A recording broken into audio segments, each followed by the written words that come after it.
우리가 아브라함, 이삭, 야곱, 요셉으로 이어지는 믿음의 조상들, 4대 조상들의 생애와 삶이 다 특징이 있습니다. 사람마다 다르지만 아브라함은 믿음의 아키타입, 원형을 보여주죠.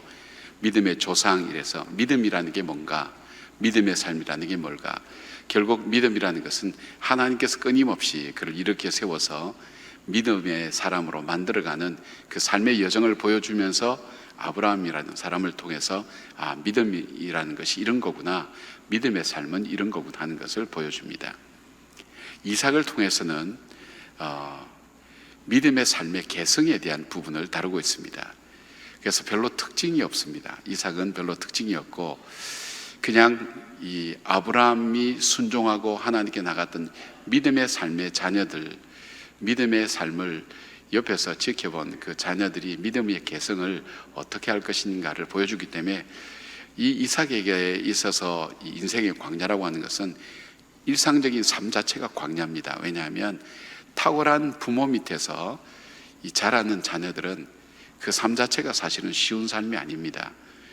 부모님들이 탁월하기 때문에 자기 인생의 기준을 가지고 마음에 자녀를 사랑하고 욕심이 있기 때문에 자녀에게 계속 얘기하는 것이기 때문에 그 자녀는 자기는 아직 그 능력이 되지 않았는데 부모는 그 기준으로 보기 때문에 좀 탁월한 부모님 밑에 자란 자녀들은 조금 어렵습니다. 어려운데도 불구하고 그 믿음의 개성을 어떻게 하느냐, 거기에도 은혜라는 것이 있는 것을 보게 됩니다. 야곱은 믿음의 삶을 살기 위해서 무엇을 극복하며 살아야 되는가 하는 것을 잘 보여줍니다. 가장 중요한 것이 자기 자신과의 싸움이죠. 야곱은 그래서 시련과 환난과 어려움이 참 많습니다.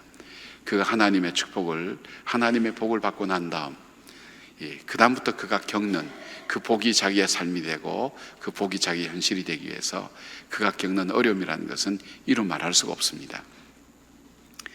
이제 요셉에 가서는 우리가 한번 살펴본 대로 믿음으로 살아가는 삶은 하나님께서 어떻게 축복하시는가, 아브라함의 축복이 요셉에게 나타나는 것을 보게 되죠. 그래서 축복의 맛을 보게 됩니다. 이것이 하나님께서 주신 복이구나. 근데 요셉도 보통 어려운 삶은 아니었지만 그는 그 어려움 중에도, 힘든 중에도, 인생의 감옥 중에도, 팔려가는 중에도, 노예로 팔려간다 할지라도 또 흉년을 만나고 풍년을 만나는 여러 가지 일들을 경험하면서도 그는 용서라는 것과 더불어서 하나님의 사람이 살아가는 믿음의 삶을 어떻게 살아야 하나님께서 어떻게 축복하시는지를 자세히 볼 수 있도록 그의 생애를 그렇게 만들어 놓은 것을 보게 됩니다. 오늘 우리가 함께 묵상할 이삭은 말씀드린 것처럼 인생이 참 편안합니다. 창세기 26장 5절 보니까 뭐라고 축복하시는가 하면, 이삭아, 내가 너의 아버지가 내한테 참 잘 순종했거든. 믿음으로 살았어. 그래서 너 자녀된 너를 내가 축복할게. 그렇게 볼 수 있습니다. 여러분, 이것은 뭐냐면 우리의 일상 속에 이삭의 삶이 될 수 있게 하는 하나님의 보이지 않는 하나님의 축복이 있다는 것을 보게 됩니다. 그것은 오늘 저와 여러분이 살아가는 오늘도 평범하게 살았구나, 잘 살았구나 하는 그 이면 속에는 하나님께서 우리의 삶을 믿음으로 어떻게 이끌어 가시는가 하는 것을 이삭을 통해서 볼 수 있는 겁니다. 그러니까 오늘 내가 오늘 잘 살았다, 내 힘으로 내 능력으로 잘 살았다, 그게 잘 산 게 아니라는 거예요. 그 배후에는 하나님이 우리의 삶을 붙들어 가시고 인도해 가시는 보이지 않는 하나님의 은혜가 우리 가운데 늘 함께하기 때문인데, 그 은혜를 이삭을 통해서 우리가 한번 찾아보려고 합니다. 이삭이 이렇게 살 수 있었던 것은 크게 하나님의 은혜를 한 3가지로 볼 수 있어요. 첫째는 이 사람의 생애를 바라보면, 그는 저와 여러분이 오늘도 살아가는 삶의 모습입니다. 이 사람 생애 속에는 하나님의 인도하심이 늘 있었어요. 하나님의 인도하심이 그의 삶 속에 늘 있었고, 그로 하여금 하나님께서 인도해 가신다는 것을 우리는 말씀과 그의 삶의 여정을 통해서 보게 됩니다. 우리 이 순전히 이삭에 대한 것은 창세기 26장밖에 나오지 않아요. 그 다음에는 아브라함과 야곱과 연결돼서 나오지, 26장에서 이렇게 보면 하나님께서 이삭의 생애를 인도해 가신 것은 첫째는 애굽으로 못 가게 했어요. 왜 못 가게 했느냐? 여러분, 아브라함은 애굽으로 갔죠. 거기서 겪어서 다시 하나님의 은혜를 깨닫고 돌아왔죠. 경험해야지만은 야곱도 예굽으로 갔죠. 또 요셉도 갔죠. 다 가겠지만 이삭만은 가지 못하겠습니다. 여러 가지 이유를 얘기하지만 만약에 이삭이 예굽에 갔다면 예굽에 완전히 젖어서 그리고 다시 헤어나지 못할 그런 가능성이기 때문에 이미 하나님께서 감당치 못할 시험은 막아주시는 것을 보게 됩니다. 그리고 그래서 그랄이라는 땅에 머무르라 그랬어요. 블레셋 땅 그랄이라는 곳에 머무르라 그랬어요. 거기서 하나님께서 이 이삭의 삶을 축복해 주십니다. 무슨 사건도 있었지만은 자기 아버지와 동일한 사건도 있었지만 축복해 주십니다. 근데 그랄의 목자들이 이 이삭의 이 집이 복을 받으니까 그 당시에 이 뭡니까 가나안 땅에 흉년도 들고 그러니까 이 우물이라는 것이 이 광야 생활에는 생명입니다.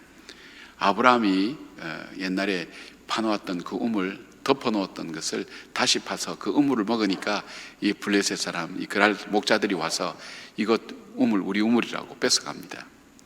근데 이삭이 싸우지 않고 거기서 우물을 그 자리를 두고 또 피해갑니다. 또 찾아옵니다. 또 피해가. 그래서 우물을 한 6번인가 7번 정도 팝니다.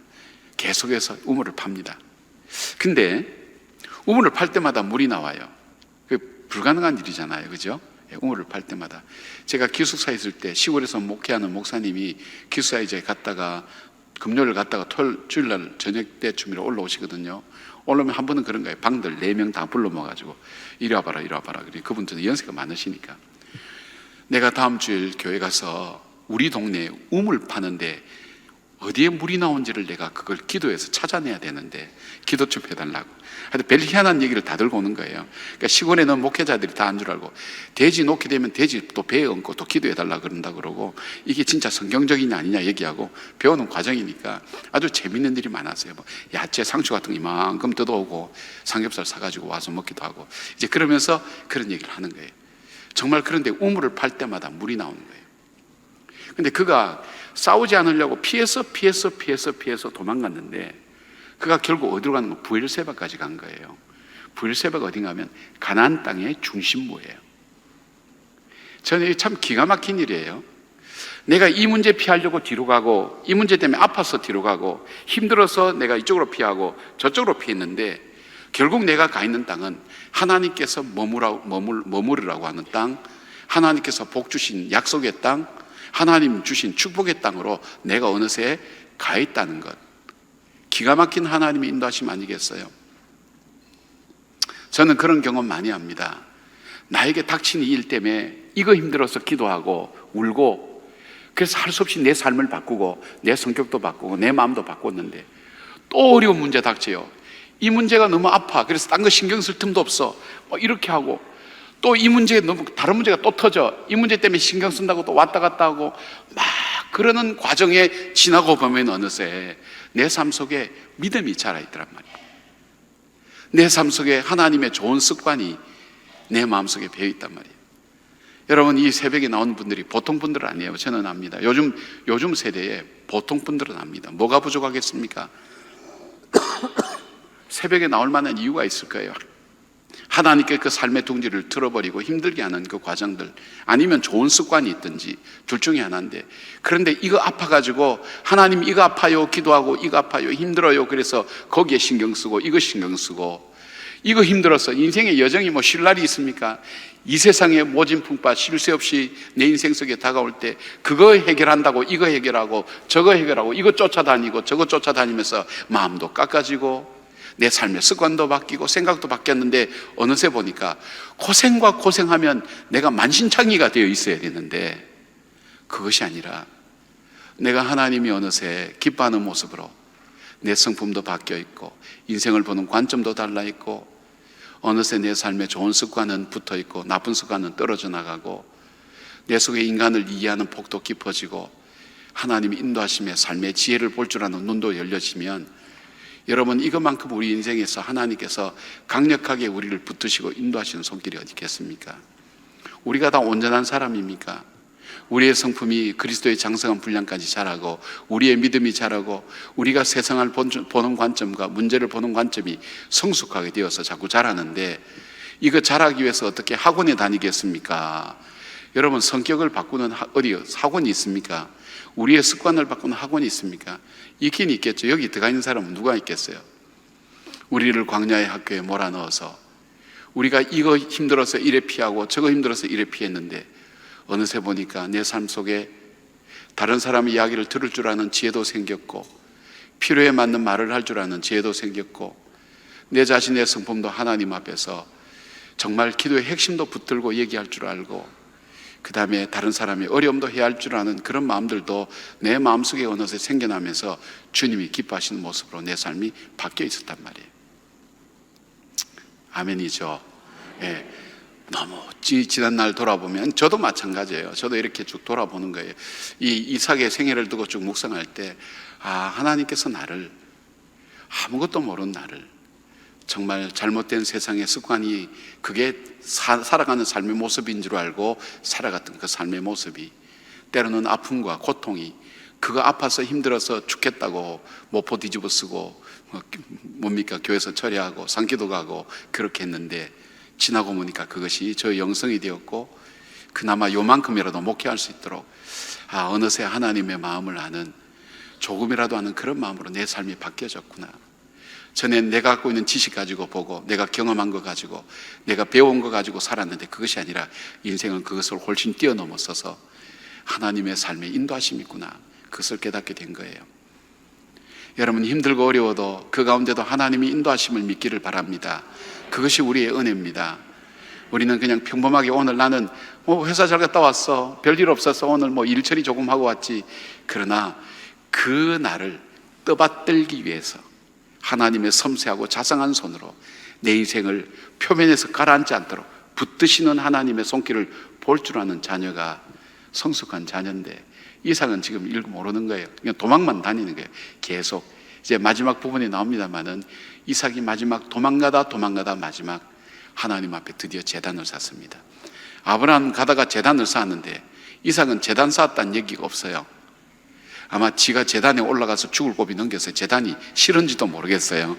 제단은 치가 떨리는지도 모르겠어요. 그때 순간하면 아찔하죠. 오늘 본문에 나온 것처럼. 그런데 하나님께서 그렇게 인도하시는 거예요. 여러분이 힘들고 어려워도 하나님 여러분 지금도 붙들고 계십니다. 그리고 내 삶을 지금도 만들어 가시고 세워 가시고 인도해 가신다는 것, 내가 옳다고 생각했던 것이 지나고 보면 얼마나 내가 잘못된 인생 기준으로 살았는가, 내가 의롭다는 것이 내 속에 얼마나 부패한 내가 의롭다고 그렇게 자랑하고 다녔는지 지난 날 돌아보면 얼마나 부끄러운지 알 수 없습니다. 그런데도 나를 놓지 않고 붙드시고 인도해 가시는 그 하나님의 손길, 이 이삭에게서 볼 수 있는 것은 하나님의 인도하심의 손길을 보게 됩니다. 점점 여러분들께서 힘든 일이 있지만, 그러나 그 힘든 일을 통해서 하나님께서 우리를 만들어 가시고 역사해 가신다는 것. 두 번째로 이 이삭에게 볼 수 있는 것은 하나님의 예비하심입니다. 하나님의 예비하심. 하나님께서 그래서 이 아브라함의 일이기도 하지만은 이삭의 일이죠. 이삭이 죽을 대신 하나님께서 이 순양을 준비하셔서 제물을 대신 준비해 주셨죠. 제물을 준비해 줬다는 건 엄청난 겁니다. 우리가 죽을 걸 우리 대신 죽을 제물을 준비해 줬다는 것. 우리가 죄로 말미암아 멸망할 우리를 대신해서 우리 예수 그리스도께서 우리의 산제물 되셔서 영원한 대제사장이 되어 주신 것을 보면, 내 인생을 하나님께서 예비해 두셔서 결국 어디로, 내가 죽으면 사람들이 죽을 때 무슨 얘기하는 거야 하면, 목사님 난 죽으면 어디로 가요? 나는 갈 곳이 없어요. 어디로 갈지 몰라요. 그 얘기가 지금은 우리가 평범하게 하지만 죽을 때가 되면 진지하게 합니다. 목사님 나는 이제 어디로 가죠? 죽으면 어디로 가죠? 믿음으로 살아온 사람도 그런 생각이 들어가는 거예요. 정말 천국에 대한 소망을 가지고 있는 분들은 죽을 때 두려워하지 않아요. 그런데 그냥 것만 가지고 이렇게 사는 사람은 죽음 앞에 섰을 때 내가 어디로 가죠? 하는 거예요. 내가 너희 있을 것을 예비하였다 그랬지 않습니까? 기억나세요? 너희는 마음에 두려워하지 마라, 근심도 하지 말라, 염려하지 마라. 내가 너희 있을 곳을 예비했다. 하나님께서 우리의 삶을 예비해 두셨다는 거예요. 단순히 그런 예비하는 것만 아니라 이삭의 생애를 보면 이삭이 죽을 대신해서 제물을 준비해 두셨어요. 여러분이 죽을 자리에 대신해서 예수님이 죽으신 거예요. 재물을 예비해 두셨어요. 우리의 살 길을 열어놓으셨어요. 생명의 길을 열어놓으셨어요. 그 다음에 또 봐요. 아브라함은, 하나님은 이삭을 위해서 그 리브가 아내도 예비해 두셨어요. 그가 자기 엘리에셀을 통해서 이 땅이 아닌 자기 고향 땅으로 가서, 자기가 그곳에 가서 자기의 친족 중에, 그 자녀들 중에 바로 이 엘리에셀을 통해서 리브가를 아내로 맞이하게 됩니다. 아내가 예비됐다는 것을 보게 됩니다. 저희 집 사람도 똑같이 얘기할 겁니다. 또 저도 똑같이 얘기할 건데, 우리가 몇 년 전까지만 해도 우리 다시 만나면 같이 살지 말자 이렇게 했거든요. 정말, 왜냐하면 고생 너무너무 했어요. 저 사람도 나 만나서 고생 많이 했고, 저도 저 사람 만나서 고생 많이 해서 이것이 결혼 생활이라면 참 힘들겠다는 생각을 많이 했어요. 근데 계속 몇 년째 회개하고 있습니다. 제가 제 성품과 저를 돌아볼 때 하나님께서 맞아 나에게 가장 필요한 사람을 주셨어요. 나에게 맞는 사람을 주셔서 하는 그 고백을 드릴 수밖에 없는 거예요. 힘들고 어려워도 하나님께서 이 사람은 나에게 예배해 주신 사람이다. 그 고백을 드린 이유가 하나님의 은혜라는 것이 뭔지를 알고 난 다음에, 이것이 하나님의 은혜였구나. 나 같은 사람 하나님께서 세우시고 인도하시고 함께 고난을 겪고 힘든 일을 함께 겪으면서, 이제는 아내라기보다는 무슨 전선을 빠져나온 무슨 역전의 용사처럼 둘이 예비군처럼 그렇게 살고 있어요. 얼마나 좋은지 몰라요. 근데 지나고 보면 하나님께서 예배해 두셨구나. 고난과 시련 가운데서. 그래서 여러분, 딴 생각하지 말고 지금 살고 있는 사람이 최고 좋은 사람입니다. 바꿀 생각하지 마세요. 나이만 들고 자식만 다 시집장가 보내봐라. 니하고 나하고는 땡이다. 그런 마음 갖지 마시고, 하나님께서 내게 예배해 주셨다. 우리 아내와 남편도, 내 삶도 예배해 두셨다. 그리고 뭘까요? 상속도 하나님 예배해 두셨어요. 여러분, 이삭은 그냥 받지만 아브라함은 그냥 받을 수가 없어요. 아브라함은 이삭에게 약속의 유업을 넘겨주기 위해서 하갈과 이스마엘을 쫓아내야 돼요.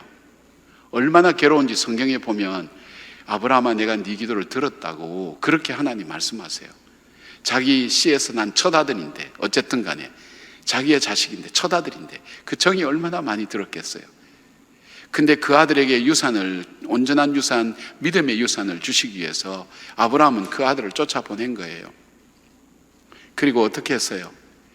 자기가 낳은 그 자녀들 다 재산을 다 줘가지고 다 흩어버렸어요. 여러분, 창세기 한번 보세요. 아브라함이 자기가 죽기 전에 자기가 그 곁에 있는 모든 사람들 다 정리했어요. 정리하고 정말 그 아들에게 가야 될 유산이 갈 수 있도록 준비해주기.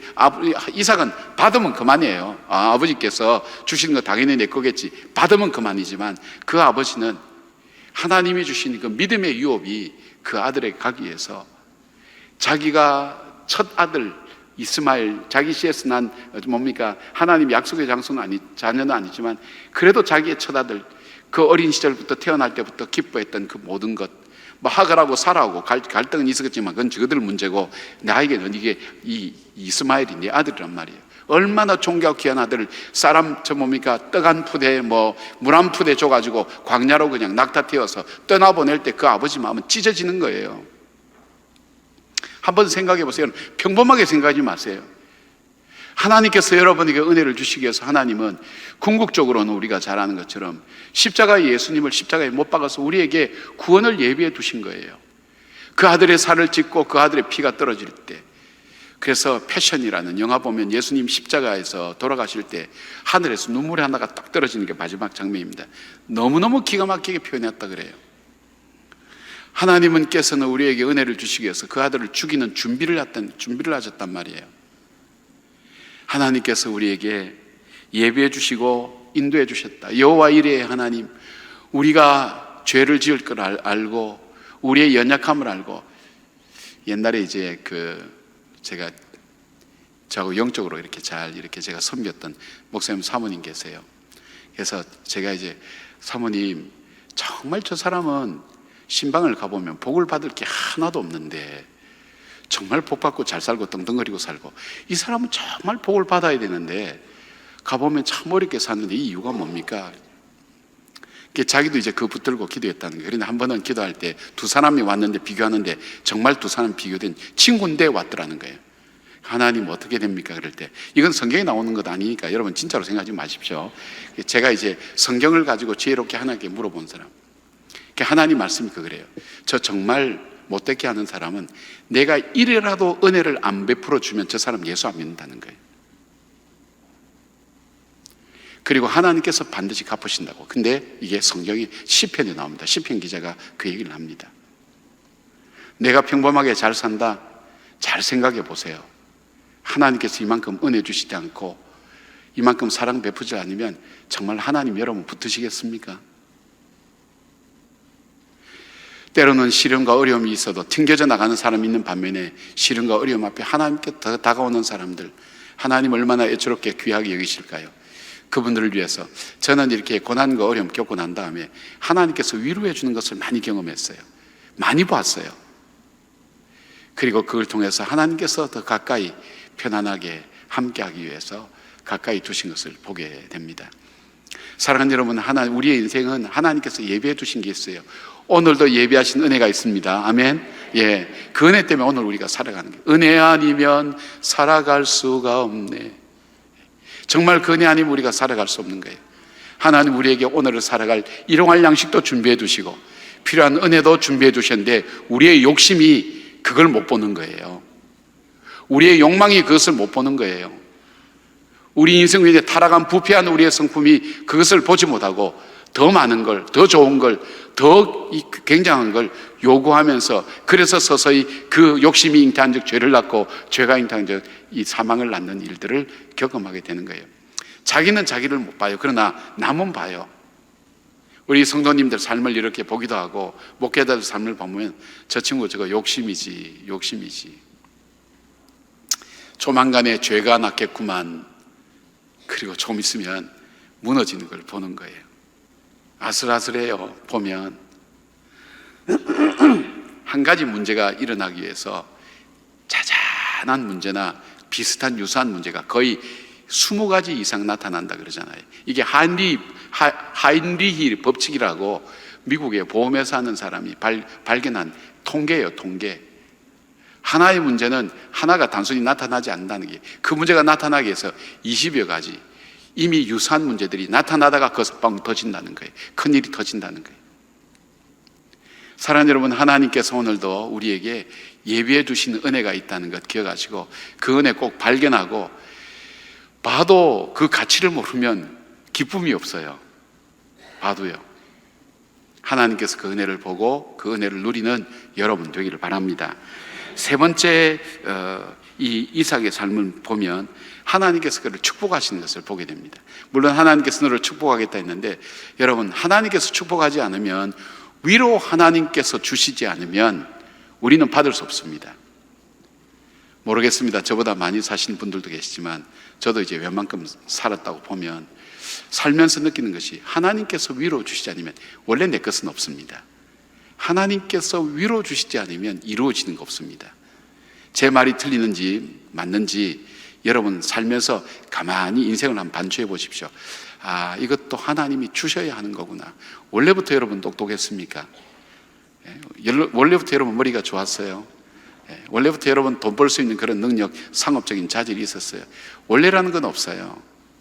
하나님께서 부어주셨어요. 우리 성품 속에 부어주시고 기질 속에 부어주시고 경험 속에 부어주시고 우리에게 이미 주셨단 말이에요. 하나님께서 복을 주셔서 우리는 어떤 거냐, 전적으로 타락하고 부패했기 때문에 우리는 복이라는 것을 전혀 찾아볼 수 없어요. 본질상 진노의 자녀와 허물과 죄로 이미 죽었기 때문에 거기에 무슨 복이 있겠어요? 근데 하나님께서 복을 주시는 거예요.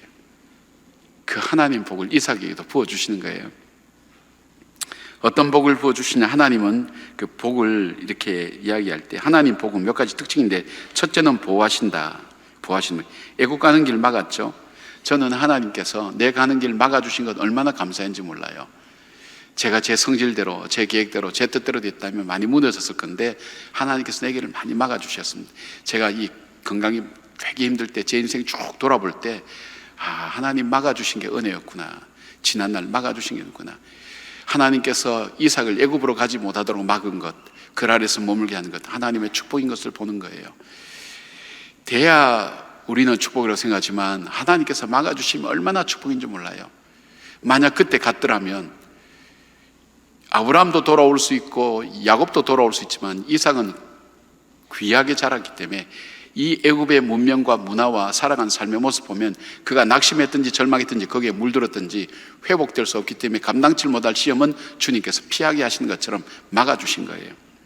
그 다음에요, 하나님께서 이 아비멜렉을 통해서 이 리브가를 지켜주신 거예요. 그가 아내를 팔아먹었잖아요. 아내를 누이라고 했잖아요. 자기 아버지와 똑같이. 근데 하나님께서 지켜주신 거예요. 그 가정을 지켜주셨어요. 보호해 주신 거예요.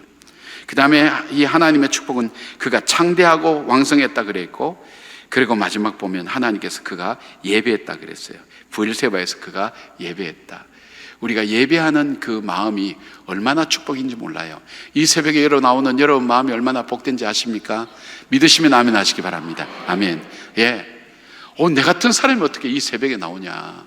그것도 집도 가깝지 않은데, 먼데, 새벽잠도 많은데, 낮에 할 일도 많은데, 이야, 여러분이 여러분 자신에 대해서 기가 막히게 생각해 본 적이 없어요?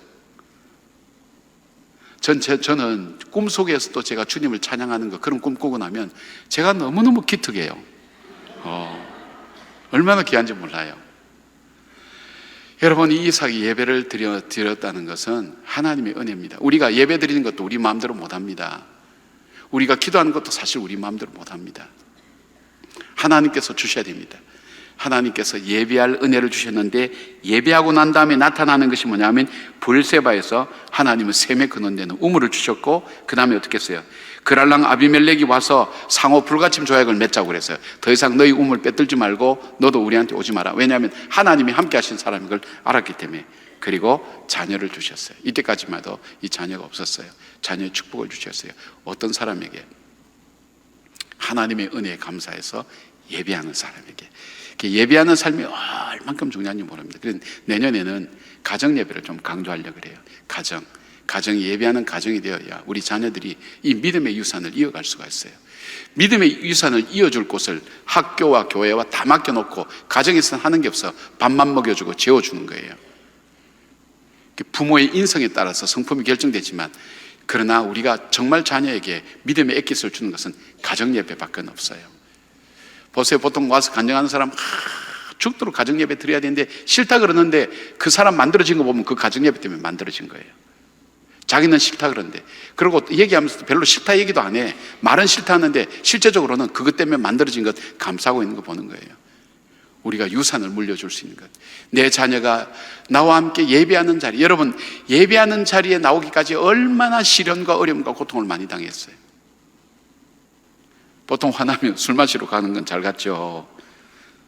마음대로 여행을 떠난다든지 이불 뒤집어 쓰고 잔다든지. 그런데 힘들고 어려울 때 하나님께 예배하는 자리에 나오는 것, 강제로 나왔던 불가피하게 나왔던 어떻게 나왔던, 그러니까 하나님께서 뭐라 그럴까요? 바울을 통해서 너희는 모든 것을 감사함으로 하나님께 아리라. 모든 지각에 뛰어난 하나님이 네 마음과 생각을 지키시리라.